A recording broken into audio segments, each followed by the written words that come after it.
പഴുത്താൽ ഇങ്ങനെ ഇരിക്കും. ആരെക്കുറിച്ചാണ് ഇതെന്നല്ലേ? അതെ, രാഹുൽ മാങ്കൂട്ടവുമായി ബന്ധപ്പെട്ട് വാർത്തകൾക്ക് താഴെ വന്ന കമന്റുകളാണിത്.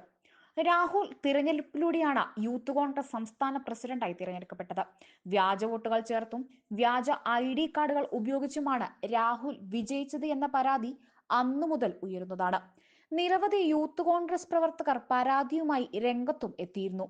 PR വർക്കിലൂടെയാണ് രാഹുൽ നേതൃത്വത്തിലേക്ക് എത്തിയതെന്നും ആക്ഷേപമുയർന്നു. ഷാഫി പറമ്പലിന്റെ ഉറ്റതോഴനായ രാഹുലിന് പാലക്കാട് ഉപതെരഞ്ഞെടുപ്പിൽ സീറ്റ് നൽകിയതുമായും വിവാദം ഉയർന്നു.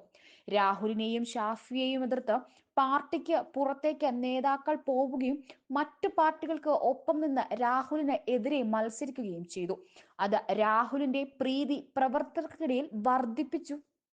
എതിർത്തവരാരും പാർട്ടിക്കുള്ളിൽ നിന്ന് രാഹുലിനെ എതിരെ പോരാടിയില്ല. സരിൻ ഉൾപ്പെടെയുള്ള നേതാക്കൾ രാഹുലിനെ വിമർശിച്ച് പുറത്തു പോവുകയും CPM സ്ഥാനാർത്ഥിയാവുകയും ചെയ്തു.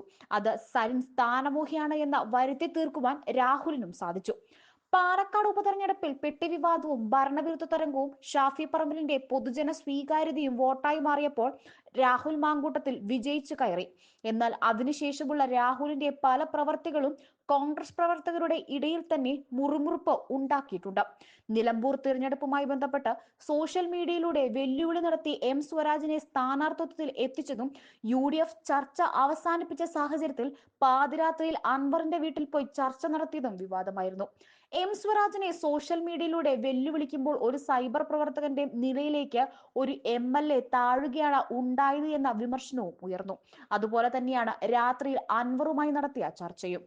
ഏറ്റവും അവസാനമായി നിലമ്പൂരിലുണ്ടായ പെട്ടി വിവാദം ഷാഫിയും രാഹുലും സഞ്ചരിച്ച കാർ പരിശോധിച്ച ഉദ്യോഗസ്ഥരോട് വളരെ മോശമായ രീതിയിലാണ് രാഹുൽ സംസാരിക്കുന്നത് എന്ന് വീഡിയോ കണ്ടാൽ അറിയാം. സോഷ്യൽ മീഡിയയിൽ കയ്യടി നേടാനും റീൽസ് ഇട്ട PR വർക്കിന്റെ റീച്ച് കൂട്ടാനും ശ്രമിക്കുമ്പോൾ നഷ്ടപ്പെടുന്നത് സാധാരണ ജനങ്ങളുടെ ഇടയിലെ സ്വീകാര്യതയാണ്. പാർട്ടി തന്റെ കാൽ കീഴിലാണ് എന്ന ധാരണയിലൂടെയാണ് രാഹുലിന്റെ പല പ്രവർത്തനങ്ങളും എന്ന വിമർശനവും ഉയരുന്നുണ്ട്. ഈ സാഹചര്യത്തിൽ ലേശം ഒന്ന് അടങ്ങുന്നത് നല്ലതായിരിക്കും എന്നൊരു രാഹുൽ മാങ്കൂട്ടത്തോട് പാർട്ടി പ്രവർത്തകർക്ക് പറയാനുള്ളത്. ഇങ്ങനെ പോയാൽ ഭാവിയിൽ യൂത്ത് കോൺഗ്രസ് സംസ്ഥാന അധ്യക്ഷൻ പാർട്ടിക്കൊരു ബാധ്യതയായേക്കും.